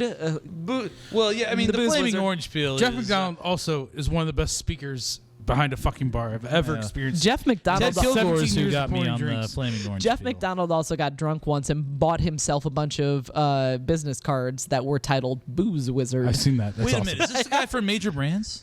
No, he Oh. worked at the Scottish Arms. Jeff Forever. McDonald. thinking of He Scott actually. McDonald. He That's my actually. bad. That's my by the Scott way, McDonald's his little brother. no offense to you, but You know that's the guy most- that invented the Royal Flush. Well, not that Scott McDonald. Maybe that I'm not that talking one, about, the one but a in Major different one, Brands, maybe. Springfield, Yes. Missouri. It's Anyway, disgusting. Jeff McDonald continue. was one of the most So- charming bartenders to so I ever. have So disarmed this one this has gentleman. actually been curated by Joe. Joe created this scenario. Oh, I no. created the environment, but he thought this is kind of reverent So I to could the idea I could of Dungeons and motherfuck him. Dragons. Okay. So this is a level 15 skill challenge. Oh no. It's called the Coop Tray. It's New Year's Eve. Table 16 orders 23 coupes of champagne. Joe, The servers are fuck you. clearly too busy, and you must run the tray yourself in one trip, or they'll miss the midnight toast. And they know the owners, so Could I do? And again, this is gonna play into your. Gigi, drop this down for me. This is good. So looking over this table, Nico kind of gives them a once over. Does she recognize any of them? And I'm happy to do an insight roll to see, and I do have a +5 to my insight to see if I recognize any of them, because I have been working. Nico has been working at the Scottish Arms for a long time, and she would recognize any of these so-called regulars. I'm going to go ahead and pick a number. Okay, great. You write one down. Just write a number from 1 to 20 there. What the fuck is happening? Just write a number from 1 to 20. I would say the number probably can't be 1 or 20. I will say that. Yeah, no, we're not doing critical. Okay, great. Yeah, you Gotcha. can't do criticals. We're going to add it as long as you are within the bonus number you're Sure. in. Great. I won't even do Price is Right rules. You can go above or below. Awesome. Okay. Nailing it. So I'm gonna try and do an insight. So that there is a 17 on the die, plus my +5 insight makes that a 22. Bust. The number was 17. It was 17, so I'm You had it. over. You're over. I guess in Dungeons and Dragons that In works. Dungeons and Dragons, you need to beat, Yep, that's a beat the success. high Fucking number. crushed Okay, it. yeah. All right, so now you know the table that knows the owner. So does the table know? Do I recognize them? Do they know the owner? Yeah, they though? know Allie. They know Allie. Okay. Okay. All right. So instantly, Nico Is that a is negative aspect though? Really? when they know the owner. I know. They actually know the owner. The pressure's on now. Be sure So to she tell them I'm is- doing a good job. She's hopping too. She is ready to. It's important people hear This, Okay. I guess, I don't know if this is real, but I'm going to go ahead and improvise this. This is going to Please give you do. a +5 rapport credits. Great. Absolutely. You So when use you that roll, number as we you roll like. +5. Okay. I know this game. I don't know how. You got it. You're doing great. This is fantastic. Okay, so she realizes, oh, absolutely, this is Dave and Michelle. Like, she knows Clearly. that, like, obviously, and they ordered. Name your regular. They're amazing regulars. They're about to do some stuff. Well, okay, so okay. Let me retract. It's not Dave and Michelle. On first glance, it was Dave and Michelle, but I was busy and I looked up again. I'm like, oh shit, that's actually Jim and Jam. Jim and Jam. That's not my regulars. That's. I thought that was. Dave and Michelle. No, that's Jim and Jam. All right, great. So I am going to start getting those glasses of champagne ready, and I assume that since you said that the coupe challenge, I assume that means I'm pouring these things in coupes. You have to pour them in coupes. You're going to have to stack them all on one tray. Ooh, you one have tray. to make it to table 16 because the servers are unavailable and your managers are Okay. pieces of, not necessarily the ones at Scottish Arms now, but these guys have probably been fired since then. So this sounds like something I need to be So particularly. there's a couple of ways to dexterous approach about. this is the way that I Okay. was told, that you Okay. have to pick how you're going to approach this, and I have to interpret your 1, 2, Okay. 3 to 1 double play. I don't know. It's sports. You don't know. I don't. Sports. Sports. All right. So, what does the layout of the floor look like? You said the servers are. You're going okay, from so the north end to the south end. So from the bar to the table in the window. Yeah, basically. unfortunately, they're tucked away in the corner because it's the most. Oh no. We tried so hard. We tried so hard. Can we put it just on her and do vocal that way? All they have to do is hear my voice for Dungeons and Dragons. Can you just put that on her? Whatever you like. Yeah, we just have to have her reaction. We're just the fine. narrators. I was gonna say, and I also And we'll have lock it up. I have We're a so battery pack, so we could charge that while this is happening. I mean, do you need to? Okay. Yeah, we'll lock it up. So we'll lock her. We'll finish this up. We'll go back on us for the outro. Done and done. Yeah, Great. Okay, cool. Good and great and good. Fucking like Tina Fey over here. Hey. All right. So yes, you're going from your bar side Okay. all the way to the south side, which is not super far, but it's a super But it's pain far in the enough. ass. It is. There's a lot actually. of people. When there's It's a lot New of Year's people, Eve. it is Yeah. definitely. It's a pain not in the ass. COVID in this era. Okay. So, first thing I'm going to do, because obviously I'm going to stack. I mean, You have to everybody- stack. It's one tray. I mean, we're stacking on one tray. So, we're going to do a proper It's Great Gatsby. sort of, even though champagne should not be poured into coupe glasses. And we all know that here because aromatics, but whatever. We can What? get into that later. Whoa. Marie Antoinette not be on Whoa. board. That's not part of the game. That's a whole thing. Who takes 30 minutes to drink champagne? I mean, fair. But who also drinks it in one gulp also? Liza Minnelli. Your boy. It's your boy. It was me during the Royal Rumble last Also night when you. Mike and I decided that champagne was our No, but drinking game champagne drink. can last for 10 minutes in a coupe. It's fine. Easily. It's a I've left it I unopened agree. in the fridge overnight for agree. morning. This is There's been decades of champagnes and coupe. I don't think you throw it out on. no, I agree. automatically. It's just the aromatics. It doesn't feel like part of the It's mission. not the perfect glass. It's New Year's Eve. I agree. No, I agree with you. This was me doing a funny, but you were being the straight man in this situation, so that was the joke. Tony wants you to know he's not gay. He was the straight man. Yet. It's fine. We're all it's good good. It's fine. Anymore. It's good. Okay. It's all the same. Kinsey So- rules apply. It's true. Liam Right. Neeson. Right, exactly. Saw that movie. No, it's not Liam. Exactly. It's Kinsey. Kinsey is Liam Neeson. It's just a matter of So continuing how on. gay are you? So here we are. That's We all are there is to talking it. about a feat It's a feat mastered by what ability? This feels like a feat of dexterity. This feels like I need Interesting to. turn. It feels like I need to be mobile, but in addition, it also feels a little bit like a feat of charisma. Like, as in, excuse me, folks, coming through, putting my arm out. Just Do you beat gently. Joe at this game a lot? Because you just roasted his idea. Like, Did he he? didn't know. He didn't predict this, but you just took it. Well, Joe and, God love you, but no, that okay. fun never, fi- the fun this thing is gonna is- make it way better. Joe and I do play D&D together. And You just torched his ass. Sorry, Joe. So while dexterity is important, I do feel like what I would this is genuinely what I would do if I were carrying a heavy tray is I would one arm in front. I would, excuse me, folks, coming through, heavy tray, and I would call attention Is to that myself. dexterity or strength? The holding, I would say this is probably two roles. Dexterity, I would charisma. say this is probably dexterity charisma because Okay, cool. I am holding the tray, which is, so I would say to make sure it doesn't fall, probably dexterity saving throw. And in order to convince people to move out of the way, probably I feel like I'm probably persuading them to get out of my way. So persuasion to do No, that. that's super fair. I get it. So if I'm gonna go ahead Your experience and do, is showing. kind of amazed that you made this more complicated for yourself. No, he warned me. This is he goes, dude. He goes, you can try to write the answer. He goes, just wait and I like hear what she D&D. says and then respond. So I have a 16 on the die, plus a dexterity roll makes that a +4. So that's 20. 5. Well, does the +5 apply to me trying to? they know the owners. That applies to trying to carry the all the way to a 25. critical success. Awesome. So I The carry crowds it beautifully. part and give you a straight path. Wonderful. Hang on, wait. Oh, sorry, am I gone? No, but there's two I was gonna say, attributes that's that she two has rolls. to roll on. So that was So, me like, just it would trying be to the- carry It would it. be the average of 2 rolls, right? Well, the first one is how well do I carry it? The second one is how well do I convince people to move? So if gotta I roll on both of so those? my 16 plus I 4 have that on the next page. I That's did. why I'm saying, like, Okay. what the fuck? Continue to roll. I mean, you're So- already up there. I don't know. What So to the tell you. I don't know how 20, you the get negative 20, you points. can decide how well on a 20 did I carry that tray through the crowd, but did I convince people to Who's the dungeon master now?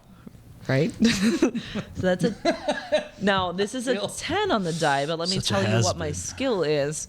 My persuasion is a +7, so it's 17 to convince people to move out of the way, 20 to carry it appropriately. These are both pretty good rolls. So you're already in the success But you're rate at on the 25, low Great. end, but you're 17, at 25 so- by the average. You're still at a critical success. Great. Awesome. Again, the crowd's part to give you a straight path. They take a cheers to you. Your tip is 30 shares of GameStop stock. He's also a talent scout for AEW. Topical. My You're God. You're the next heel in the championship I flex match. for him aggressively and hand him my business card graciously. It's handwritten right now. Well, I mean, no, my business card is thicker than most I people's couldn't think of business like a better way. cards. Your next challenge and final challenge is actually a 2-part. Pull out that business card. That look. Bring out the business card. Oh That yeah, look nobody alone said was like, check out my stop. business card. Turns out I have props, and I hand him my. Let me get the Foley on this. Oh I shit. hand him my business card. Hold on. So the final scenario. Awesome. We bumped it up to a mere 18 difficulty. Oh shit! It's only that much. Actually, your first tab's 15. Your second task will be 18. Okay. So this is the clear the bar. This is last call on 2020. My favorite. All right. No tabs are closed. The DJs are too drunk to announce last call. Okay. Management has abandoned the floor, and all your servers are still dirtbags. Thanks a lot, Mike. All the points where the points don't matter. Your job to close all the tabs, but also you're going to have to clear the bar yourself as well if you ever want to make out with Mike for New Year's. So, Never first happens. rule is you got to close all the tabs. All right. A lot So- of ways to accomplish this. All right. This went bad for me once upon a time when I was a brand newbie and I did a Halloween party. This went bad for me. Missouri and Halloween, it always goes bad. It's always bad. All right. We all have one.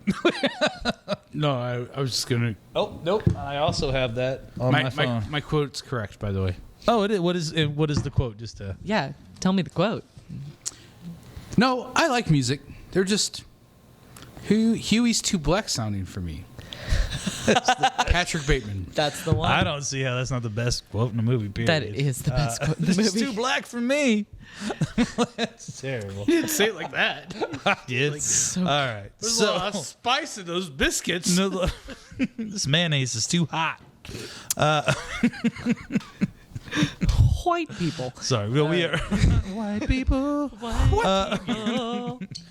All right. So you have to close all the tabs out for, by the way, a lot of white people. Yeah. Sounds about How right. are you going to do it? All right. I feel like I'm going to block off and just stop. I mean, we've already done last call at this point. If anybody's trying to order a drink from me at this point, I've got blinders on. I'm not answering. In this scenario, you haven't called last call yet. It's due, but you haven't It's called. Like due, you so- you have to close tabs because, like I said, the DJ is too Oh, drunk okay. to call Panic last is call. So this isn't Unanimous closed gone. tabs. Enter the tips. This is assuming closed it's time tabs. to go. Well, You're at 3 a.m. and it's 3:15. It's time to fucking go. awesome. Well, the good news is because deep down inside, I am a half orc, and half orcs as a He race. said you were going to do this. I'm sure he did. Half orcs get a bonus to intimidation. And let's be honest, I might be 5'8", but I am that weirdly muscular friend that scares people and makes them think that I am much bigger than I am. I still have a So picture of you with Joe in a headlock. Okay, so I haven't squatted Joe, but I have squatted hasn't? our friend Devin. And I did that when I was drunk. I did squat Devin, who is about Joe's size. I squatted him 5 times. I was drunk. It was a terrible idea. It's amazing I didn't fuck up my back. But the point is, I squatted a man 5 times. So I'm going to roll intimidation in order to get everybody There's a little bit of strength involved here, too. I'll let you do both. Yeah, so my intimidation, I do have a bonus on.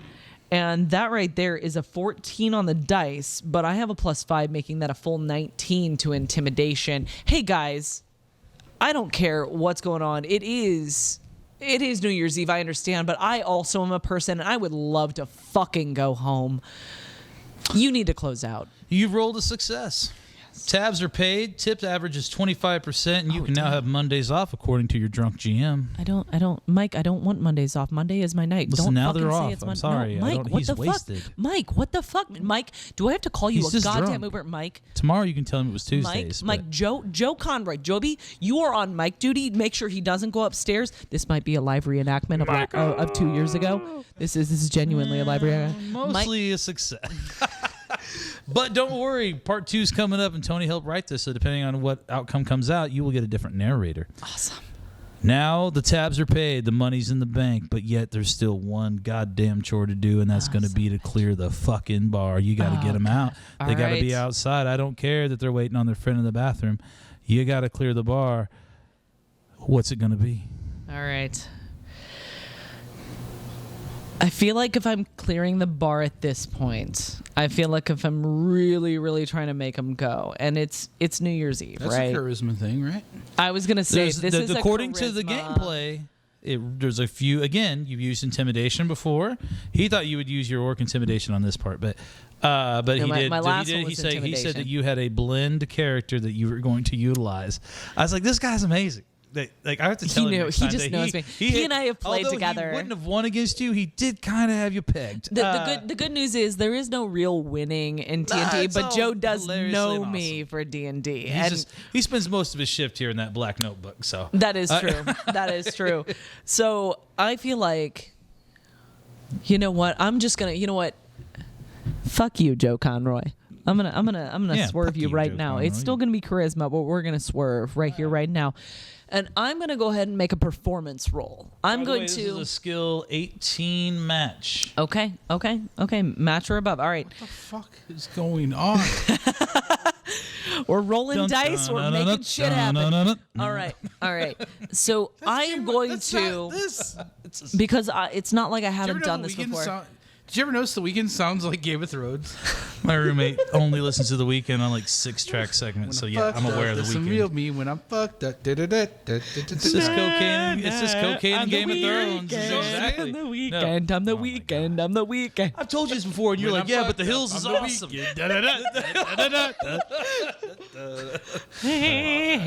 All right, that card's full. So, Joe Conroy, I'm gonna do a performance role, and I'm gonna make everyone feel really, really bad that I'm still here right now.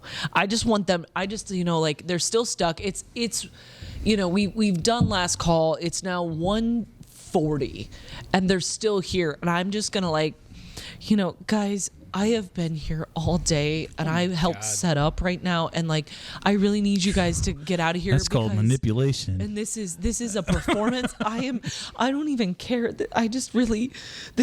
Look, guys, I have been here all day, and I just really need you to go. Okay, you I can go can home. I'm finish sorry. I just need you to let me go home right now. And that is a 15 on the die plus my +5 performance. That I is called a 20. it. Tony wrote this. When I read the scenario, I was like, she's setting up for this if she rolls it. The group lines up in single file, pays tabs, and tips 75%. Fuck yeah. People who have already closed tabs comes back to demand to tip more money. Thank you so much. I just really appreciate it. Thank We're you. entirely It's been a unsure of how really you don't long own this day. bar, but the Mike walks GoFundMe in to set tell up you he is just won the Powerball. Oh my God. Edward Snowden is pardoned. Are you serious? Everyone look at the TV. Can you believe this? Just before the line diminishes, some guy talks smack and then throws a punch. You catch his fist and wrap your legs around his neck and reverse suplex him. Sonya Blade. That is called a Frankensteiner, my friends. He falls to the ground and turns into 20 gold coins. Oh my God. Oh, that's amazing. Oh my God. Game over. Have any of you seen this happen before? Oh my God. I have won New Year's Eve. Happy New Year. 2021. 2020 was the best year ever. What the fuck? I make so much money, and now I'm on WWE. You are the. I gotta say, you are the big winner here. Turns there were out- losses involving you being survived by your cats.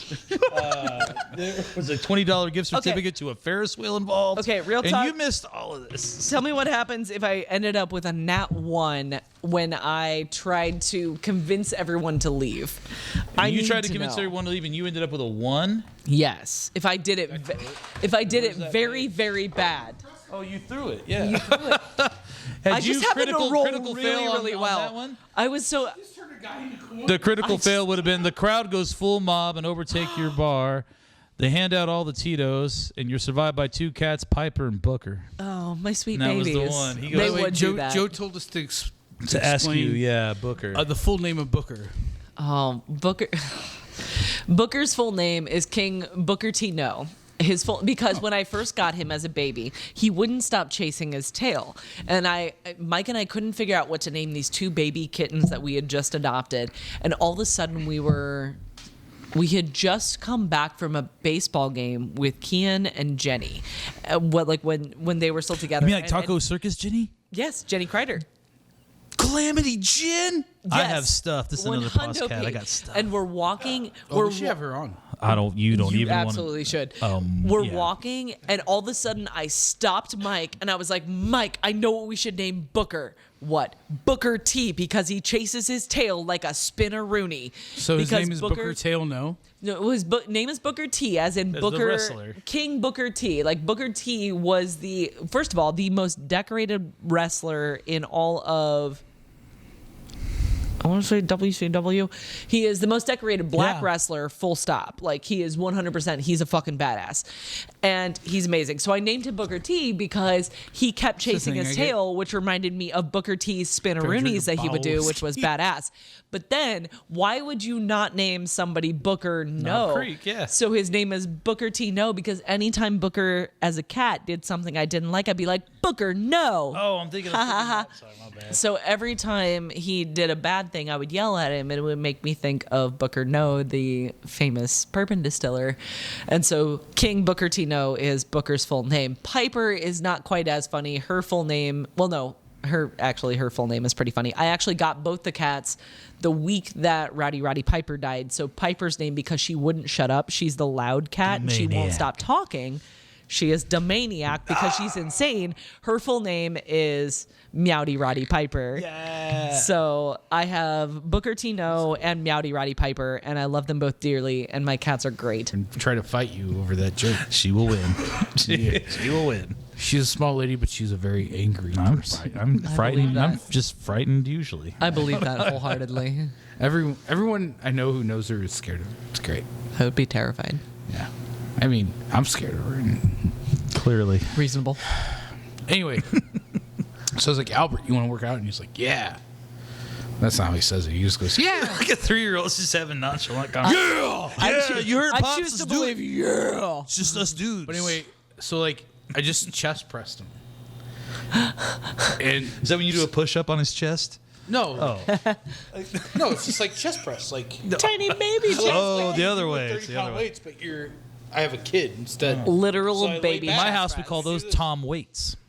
But Wonderful. 10 out of 10. That was a dumb joke. he's super hyper, and he's doing it like it's crazy all the time. Does he wiggle the whole time? While No, you're no. doing it? He actually like he thinks it's great. So like he gets in. He gets planks. in- He planks it. Yeah, he planks. Fuck yeah. It's really cute. So, he was really rambunctious yesterday, so I did 160 of them. 160. Hey, whatever keeps him quiet, right? Yeah, but As long as you get protein in the first 30 minutes after that. There it is. Yeah, so- I was shopping today and I got a bout of diarrhea and I went to go wipe my ass. And my chest was the most sore thing ever. Well, that's as good a place as any. Thank you to our It's guest. not even a blooper. It's fine. I don't care. I'm throwing it out there. These are real life problems. They are. I worked out too hard. It hurt to wipe my ass. The main post thing that I made today, that'll be that. That's fine. Legitimately, I have deadlifted so much. But that, people have done that. yeah, no, it's You know real. what I did? I decided it would be a great idea to fucking do 50-pound squats. And I did 120 rounds the day before fucking Game 6 of Stanley Cup. By the way, leg day is not a great day when you have to fucking run all over the place on fucking Spruce Street because the Blues decide to fucking kill it. Because the Blues decided to be good. Yeah. No, I mean, yeah. the Blues are always great. I It's mean, just, they're always amazing. they decide to actually dominate. I'm there. I'm right there with you. I have deadlifted. Still on the diarrhea and then part. The next day, trying it when you get a real good deadlift, like new PR, tight. I lifted more than I've ever lifted, and then you like try to go to the bathroom the next day, and you're like, I can't even sit down, and then you do, and then you go to the bathroom, you're like, oh no, I gotta get back up. How rough is Ah, spicy food. Got it. The funny thing is, It's like that, but it's like spicy food, but in your thighs. the funny thing is, I just gave my girlfriend shit the other day for Yes, like, it is. having trouble sitting down on the toilet because after leg day, and I was making fun of her, and then the very next day, she like killed me on shoulders, and I was giving her shit, and the very next day, could not even fucking like lift my arm. Yeah, and you're up here and you're I'm like, like, hey, I take go it back. go get that. Can you get that off the top shelf for me? And you're like, no. No, the thing No, is, I cannot. The thing is with the arms is like I'm starting to see why toilet paper was a big deal can- when this all started. I can like wipe out my arms and like work through the pain and be like, fuck that. That's bullshit. And like fucking fight it. Leg day I'll is fight it. You I'll turn fight the it nonstop. you turn the Goo Goo Dolls up loud enough, you can But fight like through anything. on leg day, like seriously, like try and take a shit the day after leg day is like, it's like Where you're Okay. where you're like, I'm not one upping y'all. I broke tall. I broke both of my stand arms at tall the same time. I would like you to wipe your ass after that. Thank you, please and thank you. Reddit has something to say to you after breaking both your shattered arms. my right elbow and fractured my left forearm and wrist. Doing what? Being in the Marine Corps. Tell the story. We're out of time. I was gonna say that sounds like something. All be I need to say continued, is but like it's real. Reddit wants to got know what you pictures. have to say about breaking both your arms, but y'all can look that up later. We're gonna continue this. Oh, it takes like 9 months, and then your best buddy keeps punching you in the elbow when you think you're healed, and you just cry like a like a child. I guess. I was going to say Buscues. Because I cry like a man. You fix it. Man, Anyway. Thank you again, Nicole, for coming in My here and pleasure. humoring this nonsense. Humoring, I feel episode like one is I directed and ruined and this is amazing. everything to All right, this we have to do all the nonsense. things we wanted. I'm Andy Princey. I'm Tony fucking Saputo. And don't forget, we are 2 bears and 1 bar. You're going to want to go ahead and share the bear. Right. Email us at 2bears1bar. We like numbers. We don't want to spell everything out. But 2bears1bar. Oh wait, info. Yeah. Jesus. Check it out. Sorry. Info at 2bears1bar.com. Also, check us out at 2bears1bar on Instagram. 2 bears, 1 bar on Facebook. Yeah. And also, don't See Andy forget on OnlyFans. Yeah, I'm Nicole, what are your social medias? You can find me generally at Nikki the B NIKKITHEBEE most places. So if you find me on Reddit, feel free to argue with me. You probably need to do that for us too, because I don't know how to speak. Yeah, who does that anyway? Brought to you by Riegers. Yeah, today apparently brought to you by, possessive. Riegers. brought to you by the J. Rieger and Company. And is it okay for me to talk about Rieger? You can talk about things? whatever you want. I was Yeah, going to this is say your then platform. definitely check out J. Rieger and Company. You can find us jriegerandco.com or actually it's jriegerco, no and, jriegerco.com. And yeah, we Google most of the things we said tonight. You'll find us. Google We're here. things. Google all the things. Last and words? Well, in short, the wrap up Butts. is Oh. Rieger easily one of the best. Rieger is responsible for easily one of the best cocktail bars in the Midwest. All the products are amazing. We didn't even get into Cafe Amaro. We really didn't. We really should. We're going to we'll get into save- it after this. If but- you guys want to do an Amaro episode, just bring me back. Well, here's Of the thing. Bring Ryan back. I'll bring Ryan Also, to St. Louis Ryan, right now. Ryan was my judge for Bar Smarts Ooh. for live, and I got a bone. Do Bar Smarts by J. Rieger Yeah, Products for also your do- integrity rep. No, Make your wait, bar wait, program wait, legitimate. Pause. Bar Smarts is Pernod. Yeah, I but said not do helping both. do it all. Do it all. Do it Check all. out Bar Do all Smarts. the stuff we're saying. Check out Bar Some Smarts. do If you're a all, bar yes. manager out there, also Except the research- diarrhea part. Maybe skip it. Do Bar Smarts. Do Bar Smarts, but But I could, don't buy everything. bring Ryan on. That's what I'm saying. I got it. We're out of here. Like, subscribe, share the bear. Thanks.